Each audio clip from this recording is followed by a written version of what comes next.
This is Dan Schneider on this Dan Schneider video interview. It is another review of great movies. This time up, Stardust Memories, the 1980 film by Woody Allen, and I have Peter Bailey to speak about it. Peter Bailey is my guest. He will be talking about Stardust Memories by Woody Allen. As I usually like to do, I give my guests a few minutes to introduce themselves. So Peter, welcome. If you could tell people a little bit about who you are, what you do, and any opening thoughts you have on Woody Allen's Stardust Memories. Thanks, Dan. I've been a professor of English and film at St. Lawrence University for 34 years. I retired in 2014. I've kept teaching. I wrote a book called The Reluctant Film Art of Woody Allen in 1999. I think edited another one on Woody Allen called Companion to Woody Allen, and those are my primary publications on Woody Allen. I've stayed interested and published a couple of essays since those two books were published, and I've certainly kept up with the movies he's made through the last one, somebody's festival. So, yeah, Rifkin's Festival, I think it was called. Rifkin's Festival, that's right. Although yeah. now he just released, I believe, a French language film. The French language, yes, I've seen that too. Yes, that. So before we get to the film, one of the things that's just on my mind while I was looking around for people to actually talk to, because oftentimes I'll try to get 3 or 4 people and I end up with just one person. I have found, not just with this film, but with films that go back before 1990, it's getting harder and harder to find people who've reviewed things. Either the people who initially reviewed them or wrote books about them are dead recently or long, or young people just don't watch or write about films that aren't within the last decade or so. I think I only was able to email 3 or 4 people, and even young kids who will review every latest Marvel movie on their YouTube channels or whatnot aren't looking at older American films like this, much less things done by Chaplin or Billy Wilder, etc. So what is your take on that before we get into the actual film? Is film culture dying here in the U.S., do you think? That's a big question. With Woody Allen, of course, you've also got the whole issue of Farrowgate and the fact that to a lot of younger people, he's persona non grata because of that. A number of women deciding they never should have been in his films because of that, and so that's in there too. But yeah, in teaching, I found it harder and harder to recruit students to classes that weren't about Wes Anderson, that weren't about much more contemporary filmmakers. And obviously, with Woody Allen, you've also got the question of whatever it is, 53 films in 53 years. Who wants to go watch all those movies to become conversant with the films of Woody Allen? So there are a number of reasons. I'm not sure if things look so bad that Scorsese and Allen and Kubrick, there are people still producing books about them. So I've often divided Allen's career into his sort of apprentice stage, the first decade or so of his filmmaking from the late 60s to, I guess, Annie Hall. And then Annie Hall sort of kicks off the golden age of Allen. And I would run that to 92 with Husbands and Wives. And it's not that he didn't make some good, and arguably even a couple of great films post the golden age. You can call it the decline phase or whatnot. But a lot of it was he was borrowing from himself. Just looking at the Allen canon, I think Stardust Memories is right there at the peak when he hit his stride. But do you see that Alan divides into those three stages, or do you have 4 or 5 that you would look at his career, since he has 53 films? Yes. No, I actually like that. Certainly, I think everybody says that it begins with Annie Hall. He starts doing in that film more self-consciously what he was doing in things like Play It Again, Sam, of having fictional characters show up and that kind of thing. In Annie Hall, it becomes much more purposeful and much smarter, I think. And from that point on, practically all the films have something which is a little out of left field in that way, but also very, very interesting in that way. So let's talk a little bit about the film's reception, both then and now, before we get into the actual characters and the actual meat of the film. This is a film that almost universally, with probably 95+% of critics of the day, include whether they were Pauline Kael or whether they were Siskel and Ebert, populist or highbrow, it was almost universally damned, but it wasn't really damned artistically as much as it was damned as Woody giving the middle finger to his audience. What is your take on that aspect of it? Well, the review that kind of knocks everything else out of the water is Pauline Kael's, because it's a very long review, and it's basically this argument that apparently she and Alan had at restaurants for years about his anti-Semitism. And my argument would be about that particular review is that she's ignoring everything in the film that is not those faces that Gordon Willis shot with a fisheye lens to make them look weird and strange and awful. That was purposeful. I had trouble actually saying it's purposeful because, but it was something he was aware of. It's not as if he never watched the film to see all those faces when Sandy Bates gets to the festival. All those faces are pretty ugly. Yeah. And I don't even know if more Jewish people were likely to go to film festivals, and that's why, obviously, Judith Crist was the person who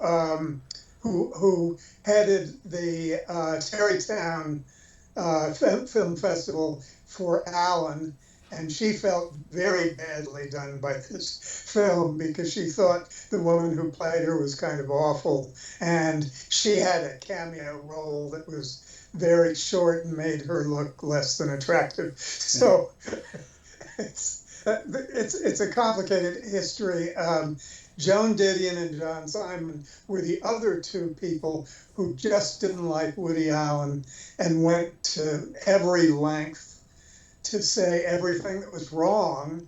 And I think in order to do that, you have to blind yourself to things that are going on in the film, which are very interesting. Yeah. And God knows there are many interesting things going on in Stardust Memories that Pauline Kael never even talked about, because it was all about the fisheye lens and his worse and ambivalent feelings towards his own Jewishness.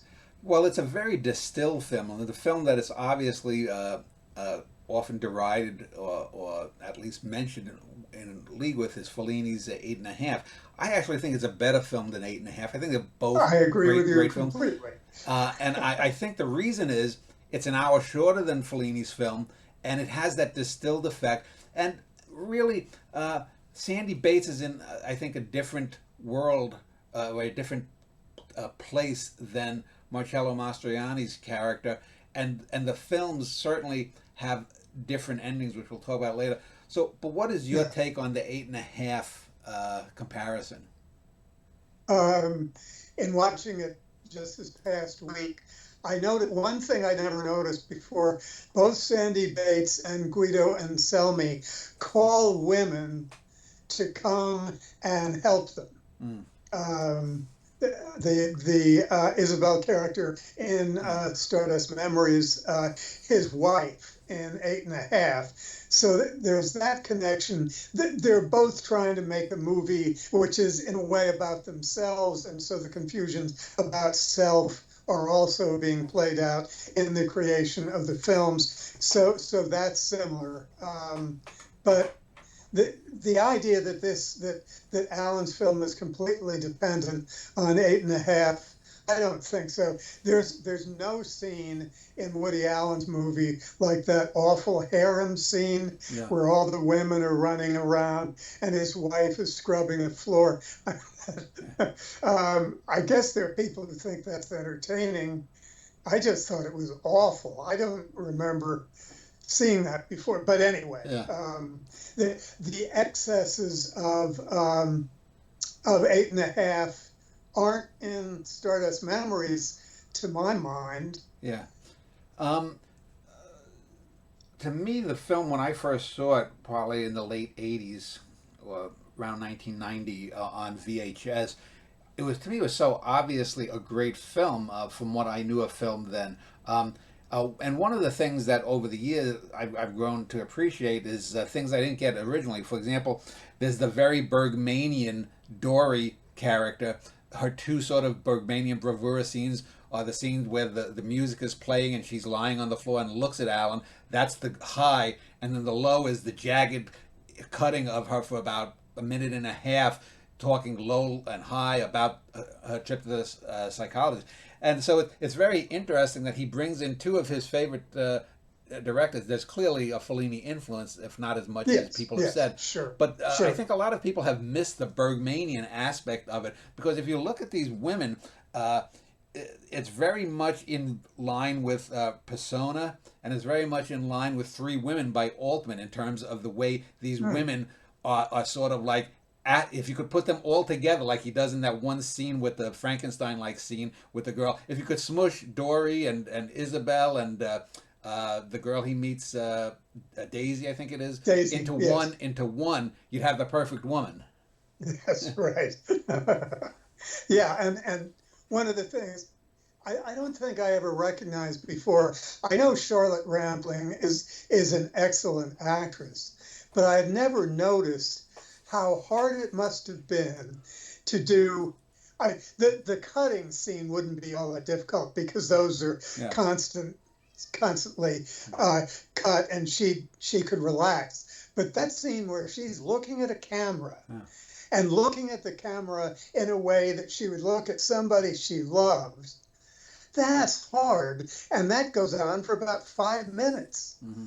Boy, that's difficult. And the Bergman scene it reminded me of was the scene in Winter Light in which Magda reads. She's not reading her letter. She's delivering her letter to Tomas, and that goes on for 6 minutes. Yeah. And boy, that seems to me a very difficult thing for an actor to do.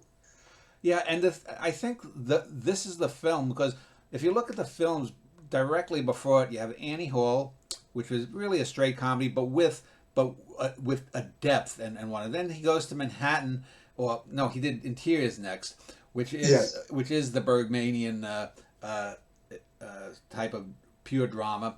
Then he does Manhattan, which is I think a more polished film than Annie Hall, and it has the dramatic elements of it. And then he does this film, and I think a lot of people, because it starts with the opening scene on the Staten Island dumps, and it has the character speaking. The film executives, or the people, Sandy's people, almost are reminiscent of the beginning of Persona, with the boy, trying to touch the screen. There's that element that you're looking at someone looking either at you or away from you in silhouette. I think Alan was really stretching his critical, his technical self in a way he hadn't done even before in Interiors. Yes, I think that's right, and and it may well be that a number of people, when they saw the scene on the train, just wanted to leave because it was so grim. Mm. But I think it was Pauline Kael who compared those images to Diane Arbus, although Diane Arbus had more wit, I think Kael said. But it's a striking way to begin a movie, and then of course you find out that that is a movie within a movie, Yeah. and that's where we're going to go throughout the whole movie. We keep getting those indirections coming up, which I think are brilliant. Yeah. But if what you came for was a rom-com, Yeah. it's not brilliant. It's depressing because the rom-com doesn't play out properly. And, people will say that Sandy Bates is just another in the nervous Woody types. But I think this character is more existential than the characters in Manhattan and Annie Hall that he played. It is darker, but I think that's a good thing. People Yes. who have said it wasn't, they harp on the film for being dark. But I think of like when the brother is riding on the bike. I think that the scene, and Sam, he's yes. had several heart attacks. When we see General Lone shoot the Viet Cong guy in that famous photo from an even more famous little film. When we see these interior things, and then a lot of people will focus on the dead rabbit, and having just rewatched Repulsion a week or two ago, it's very similar that a dead rabbit plays a role in both of the psyches Really? of Wow. the characters. But anyway, what is your take on the Sandy Bates character? I think this is a deeper, more realistic, if you want to say, character than say the ones in Annie Hall or those that preceding. Yeah, I think there's growth. He's taking more chances. Obviously, Pauline Kael said this is his latest version of himself, and it's less different from him than any of his other characters. But it's not. This is a character who's on the verge of a kind of breakdown, and that makes him more interesting than the characters in Annie Hall and Manhattan have problems, but not on the level that he has problems, and that makes it to me, a much more compelling film. Yeah, and also too, there's often talk about the Sandy Bates character being sneering and condescending towards the people who are the paparazzi, the critics, the fawners, but there are what you get in the scenes with Daisy, what you get in the scenes when Isabel comes with her children, what you get was there's that scene at the hotel where some guy from his neighborhood comes up for an autograph, and he's actually, he talks to him like a real person. I think these are things that totally were missed contemporaneously in reviews. And I'm wondering, this was certainly well before Farrowgate, as you called it. So I'm wondering why there was this pent up hostility towards Alan. Was it because, as the alien said, he stopped making the earlier funny ones? I think that has a lot to do with it. That maybe the public, maybe the critics didn't want somebody that they'd pegged one way to turn in a direction that they have to be more. They have to view more honorifically, and therefore they find that uncomfortable. Obviously, a lot of them hated Interiors. I don't think Interiors is a hateful film. I can still watch it. It's fine. Yeah. I don't see the problem with it. He was getting more serious. They were used to seeing him as a comic guy, and they don't like the fact that he's trying to become something else, unlike everybody else in America talking about, become what you want to become. He was becoming what he wanted to become.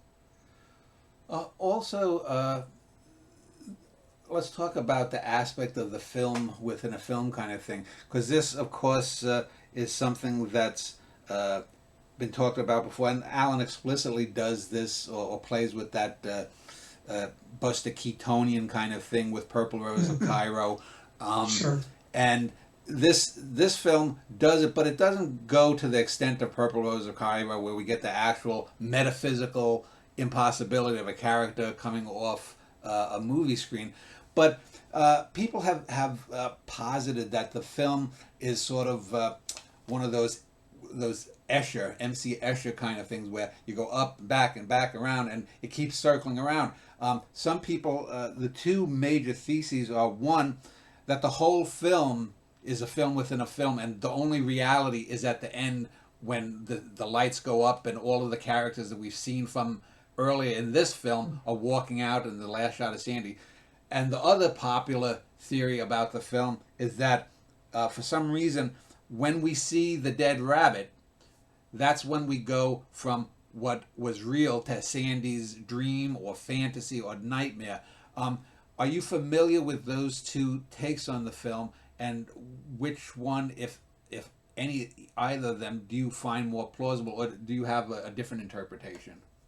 Well, the first one, I'm not sure I've actually heard the first one. Alan is the one who promulgates the thing about the rabbit. And I think it's very interesting because once you know that's what he thought. Now, we don't have to believe it, Yeah. and we don't have to say it works. But once we know that that's what he thought, we can also look and see why it doesn't seem to work, because Yeah. looking briefly at a dead rabbit does not necessarily make you think, okay, from now on he's going to be thinking about his death. Mm. That's not a net. I don't know what Bergman would have done with that, Yeah. but it doesn't work in this film. I don't think anybody watched it and said, dead rabbit, okay, it's all fantasy, it's all in his head from this point on. It just doesn't, that's not compelling. But once you know that that's what he thought, it's interesting to look at the film that way, because it's worthwhile to consider what he had in mind. My other problem with it is, what do? You mentioned the very last scene where we're in the theater, the movie's over, Yeah. people are making their half-assed or very smart comments about the film. What do we do with that in terms of the idea that the rest of the movie, as he said, the whole movie after the dead rabbit is from Sandy Bates's point of view? I don't get how that works in the context of the whole film is from Sandy Bates' point of view. If Sandy Bates is walking in, getting his sunglasses and walking out again. Yeah. I'm someone who doesn't believe that authorial intent particularly matters.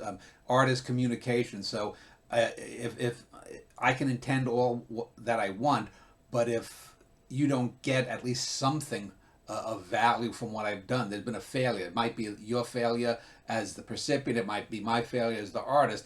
So I don't put much stock in that. But it reminds me of the take that people have taken on with Taxi Driver. You know, that after Travis gets shot, it's all just his dream of heroicness. But I don't think that works, and I don't want to get into that either. But I think it's one of those things that just gets out there, either promulgated by, in this case, Woody Allen, or by some other critics. So it sounds like you favor the idea that the last coda section with Sandy Bates in the theater, that's the base reality of the film, and the rest, or most, if not all, that comes before is part of the film within the film. Yeah, I guess so.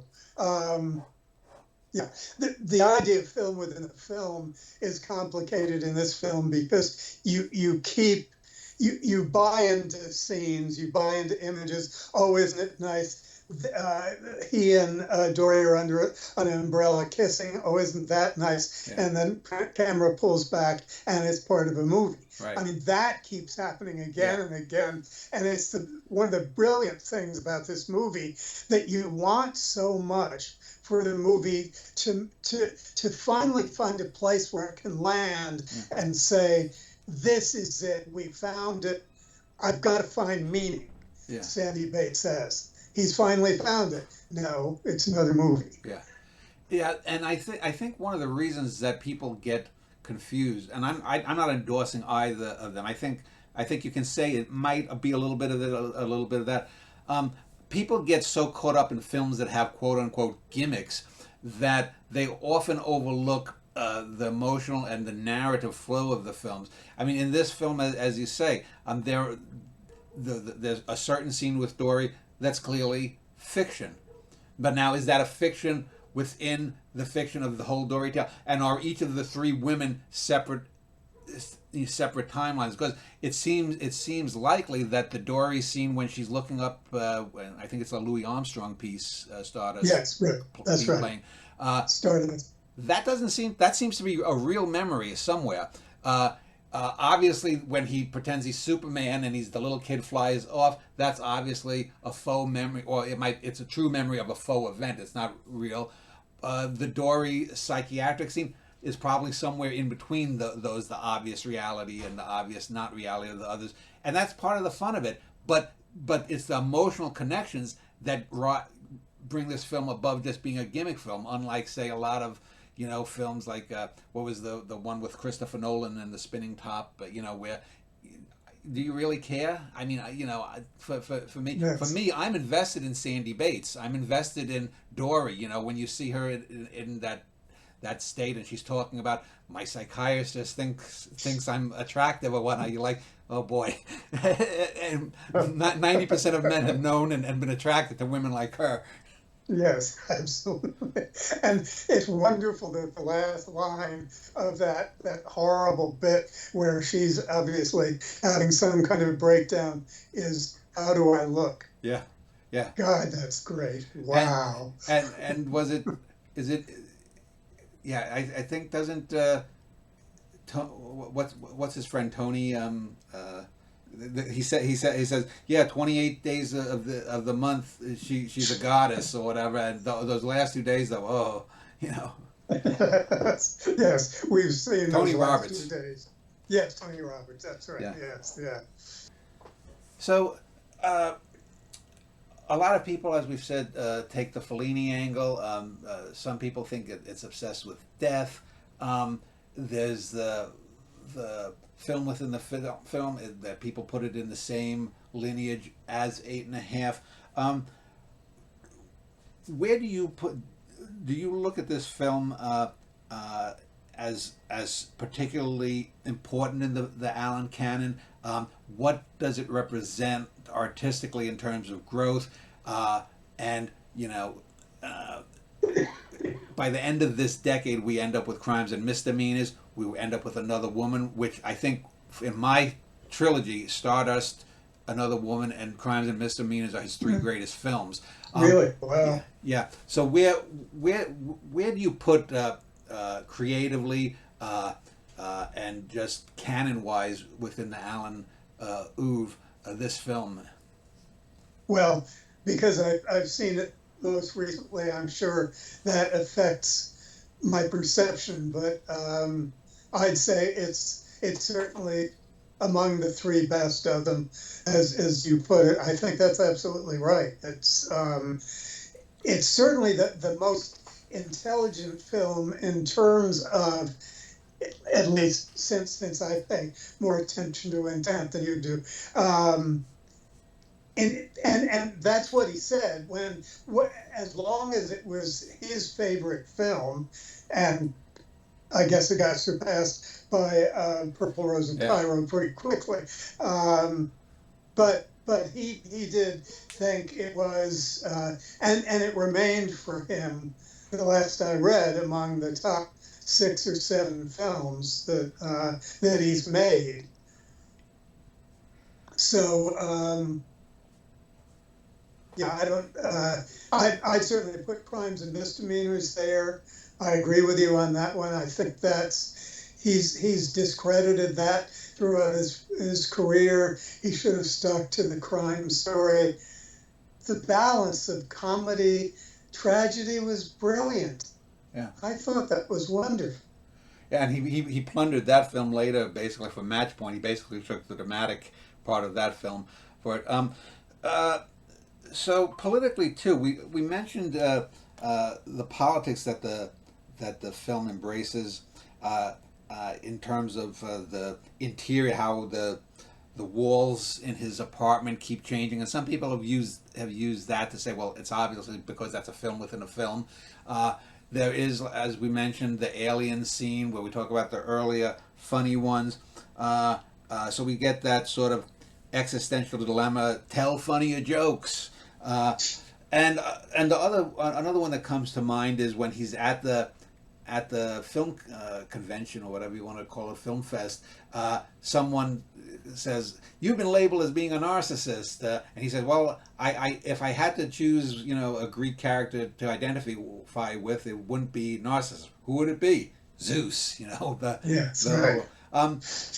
I think some of these things though are little things that I've never bought when I've seen interviews of Alan talking about his films. The whole, oh, I didn't know this, I didn't do that. I think he knows and is far more in control artistically than he wants to allow. I think that he's just putting on that persona, and I think those little things like the narcissist comment, or the tell funnier jokes, or the general alone shooting in the head. These little things, even when you contrast when he also has Groucho Marx on the wall too. These are just sort of little feints. Do you see that this film? I don't see it as a middle finger to his critics. I think he's giving a lot of film enthusiasts what they want in films. They just didn't know it at the time. Yes. No, I agree. And the whole one of his comments to the argument that this film was a middle finger to his audience and to critics, as he pointed out, do you really think he'd be stupid enough to make a movie that reflects that attitude if it was his attitude? Why would he make such a movie if he wasn't trying to do something else with that character? Why would he do that? Yeah. And I don't think Pauline Kael even thought about that for a minute. She was so busy deciding that he was so condescending to the audience and so condescending to everybody. Mm-hmm. It's a guy who's on the verge of a nervous breakdown. It's not about, well, but again, she can't separate him from Sandy Bates, and I think we're both able to see that Sandy Bates and Woody Allen are different people. Hmm. And we wouldn't be talking about this film if they weren't. So I want to talk a bit about the cinematography, because this was either the second or third film he did with Gordon Willis, and it is his second black and white film after Manhattan. A lot of people get rhapsodic about the Gershwinian open of Manhattan, and it's certainly a bravura scene, and the famous scene with him and Keaton sitting by, I think is it the Brooklyn Bridge, or no, I think it's the Queensboro Bridge. Queensboro, yes, yeah. Right. And yet this film almost seems, in a sense, antithetical. I think it has great photography, but it's not these grand. It's not an ode to New York's skyline. We get these scenes like the opening scene in the Staten Island dumps. We get scenes like the little Superman version of himself. We get scenes. So this does have scenes like the Dory scenes that are transcendent, but this film to me seems a lot more comfortable, if you will, in allowing Willis. I don't know how much input Willis had into it, but it seems like he's willing to show averageness in this film, where he was only going for the beauty in Manhattan. What is your take on the black and white cinematography and Willis overall?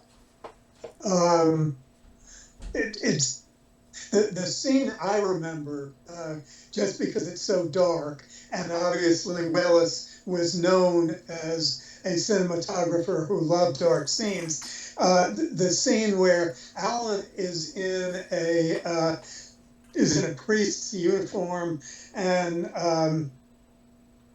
Dory is having one of her bad days where she's too fat and she's taking speed because she doesn't want to gain weight.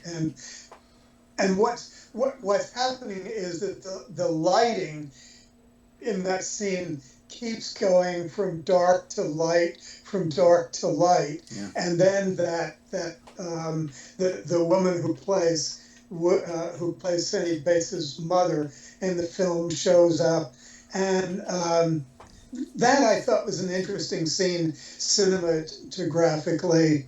The rest of the film, I agree with you about the dump scene. That's very good with all the seagulls, and the train is very well done, very edgy. But it's not a film that, at least to me, calls out cinematography. Yeah. It seems to me that the plot is so complicated that he didn't have time to think about should we shoot this some other way. Mm-hmm. And I think he had great trust, as you suggested. He had great trust in Gordon Willis and didn't cross him very often, didn't criticize him at all. Yeah, especially the scene that opens the film in the dumps. It actually reminds me of some scenes from a lot of Russian films.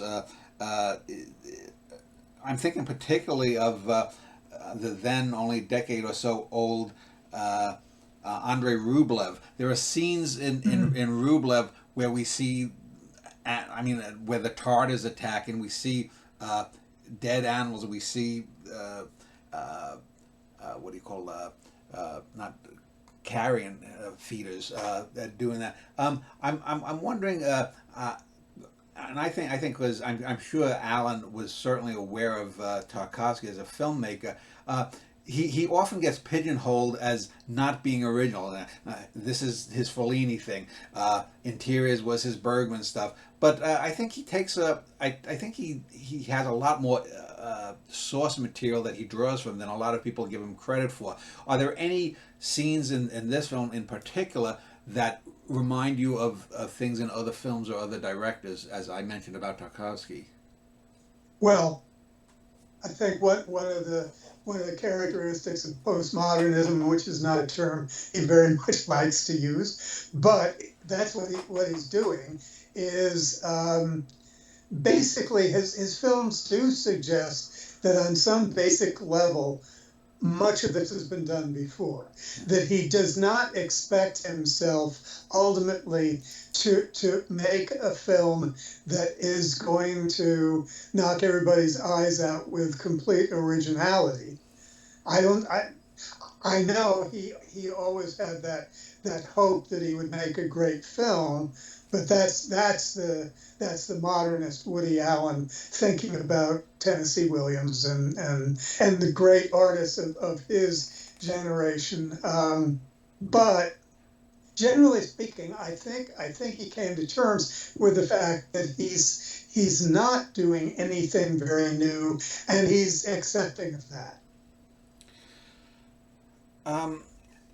So let's talk about we talked about the contemporary critical filleting that the film got, but along the way, like a lot of art and especially film, it doesn't take that long for critics to turn around. Maybe a decade or two. I remember, for me, one of the best examples was I remember when I saw Kubrick's last film, Eyes Wide Shut, and I thought again it was a great film, and I was like the only person I knew who had seen it that, again, like this film, it seemed to me obviously great. I'm not trying to pat myself on the back, but No, I understand. it's I understand. when other people now, it's probably in Kubrick's top five, whereas it was thought in the bottom three or four originally.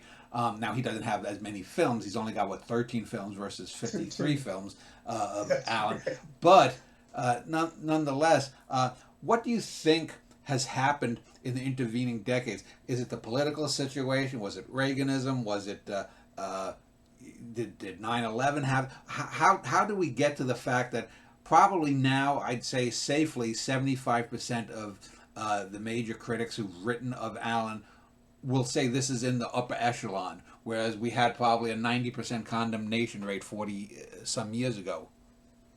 Um, it seems to me that most of the critics that I read while I was writing my book were positive about it, and were probably positive about Allen partly because of that movie. Hmm. That's the one they liked best, and then they went back and saw, oh, there are things in Annie Hall like that. Oh, there are things in Manhattan, and I don't know. There have been a couple of books published on Allen as filmmaker in the last 10 years, but again, Farrowgate just closed much of that down, and so it's hard to say. I don't think I've read a more or less contemporary critic who is not finding this to be among his best films, and I mean, I'm still kind of gobsmacked by the fact that Pauline Kael, with whom he was very friendly, could write what she wrote about it without seeing any of the virtues of the film. Well, she wrote a lot. I've never thought much of her writing. Generally, like you mentioned, this was a longer review she did. Generally, she It would be was. snarky and condescending, and hers were quite brief criticisms that she gave. But um, uh, not that I want to dwell on it, but it does seem odd because I don't want to get into too much with the Mia Farrow and the Dylan stuff and want to, but it would seem to me that I don't see as much of that with, say, Roman Polanski as I do with Allen, and I wonder if it's because Polanski was a foreigner, Polanski came from another country, or is it just that Farrow has just been so dogged for the last 30 years.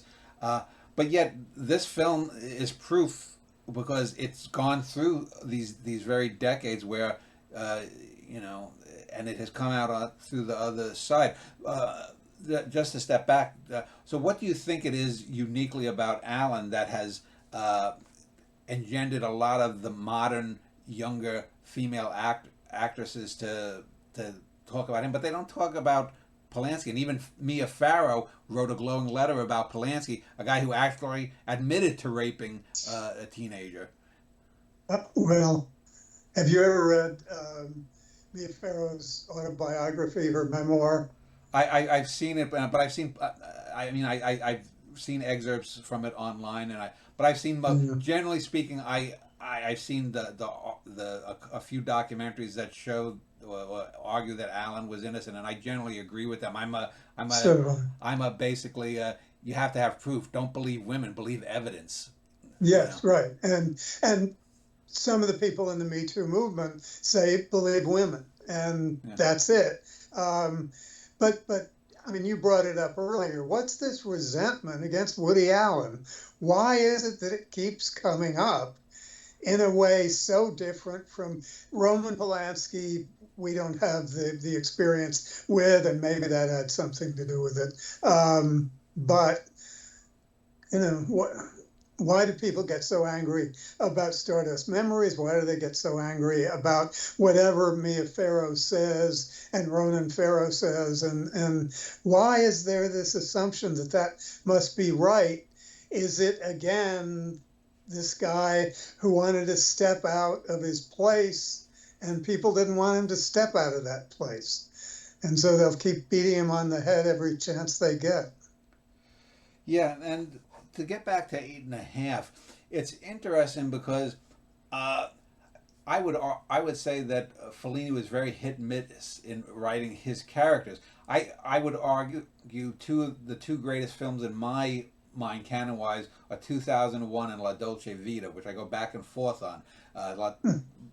For the technical and the transhuman aspects of 2001, I have that, and then I look at La Dolce Vita, and I say, well, it's great acting, great writing, it's a great comedy, it's got a great musical number, it's a great drama, and it for me it ticks off all the boxes, including that it has great women characters. Of course, Fellini in Eight and a Half, most of the women are sort of pigs and dogs in it, and yet Woody Allen has Yes. consistently been writing for 50 plus years great roles for women. So whatever, even if he were guilty of all that his daughter and Mia Farrow accuse him of, you have to look at the art. I mean, Caravaggio was a murderer, if not a double murderer, according to some biographies. You know, Yes, right. Yeah, and Diane Keaton is one of a few actresses who will insist on the fact that he did make another woman, and he did that his women characters do have some substance. oh yeah, and They're Jenna not Rollins, who just recently died. Well, that's so I think that's her greatest performance, even counting her Cassavetes roles, which are great. I think that's her greatest performance. But yeah, yeah. Um, and he's often said a film is as good as its writing.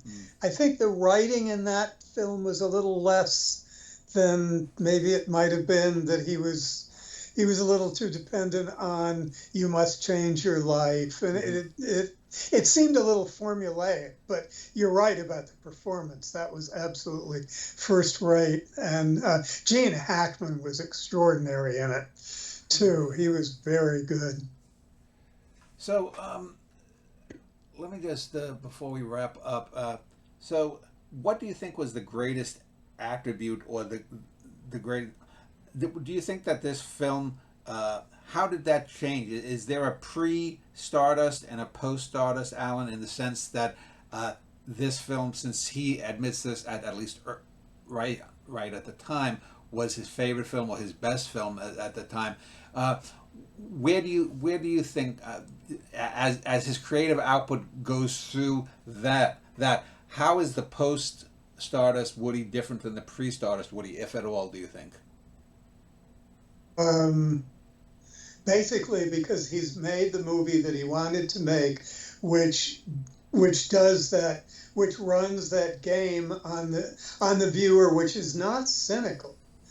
It's exactly what you said. It's showing the viewer a scene that the viewer thinks she or he understands, and then undercutting it by suggesting, no, this is a movie, and that happens again and again and again.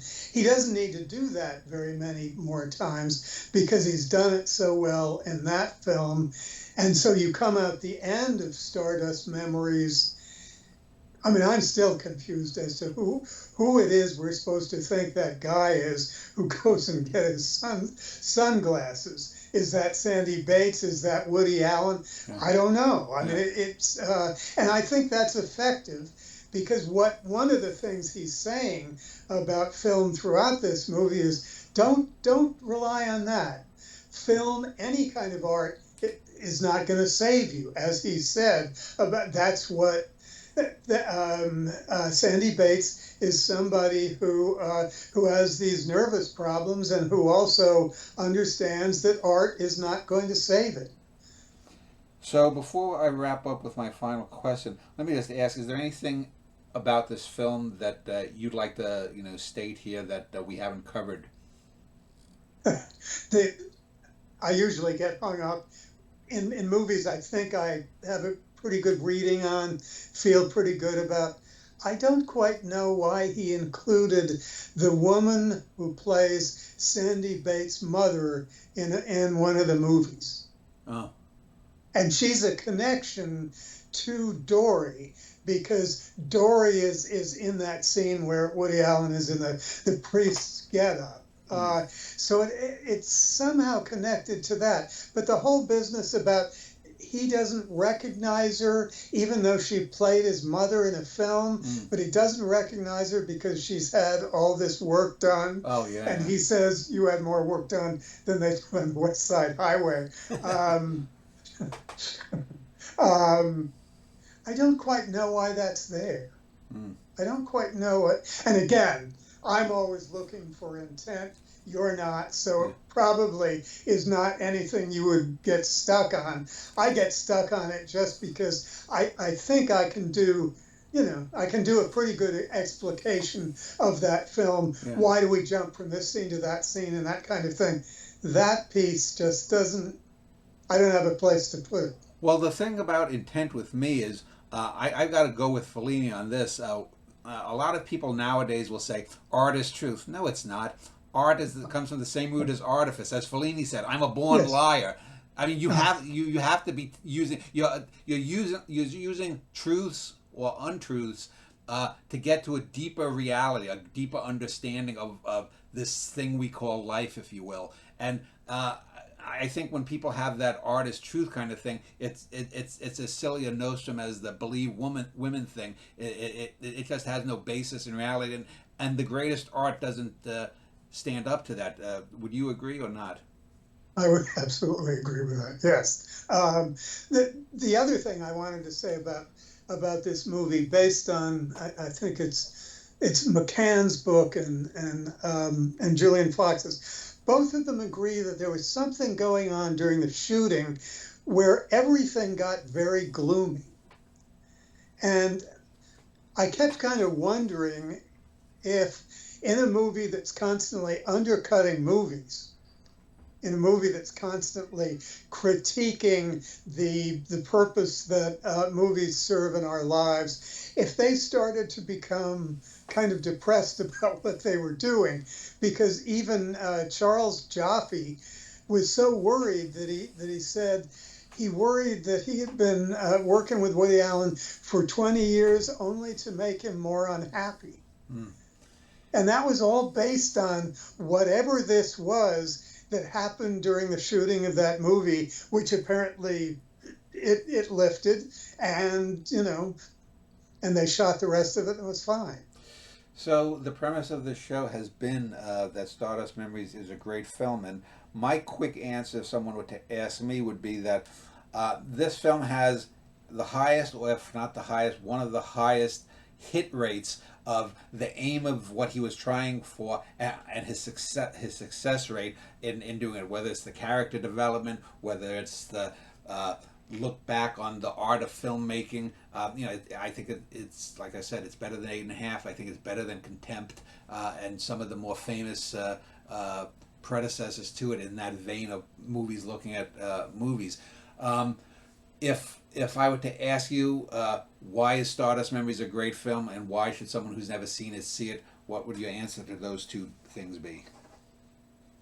Basically, because it's so clever about undercutting film, of undercutting the value that people place on art, but it doesn't do that in such a cynical way that you feel put off by it, you feel discounted or sold out by it, because I think you do see Sandy Bates as a substantial human being who wants to find meaning.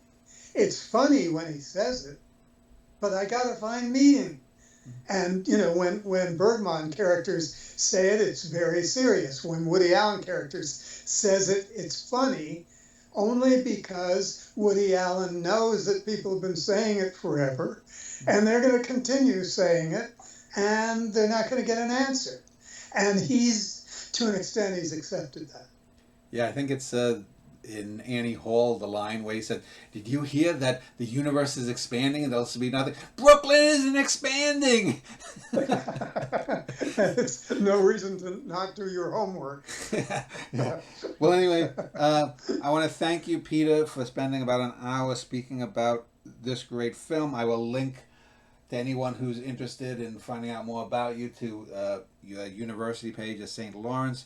So again, thank you for your comments. It's been a pleasure. I enjoyed it.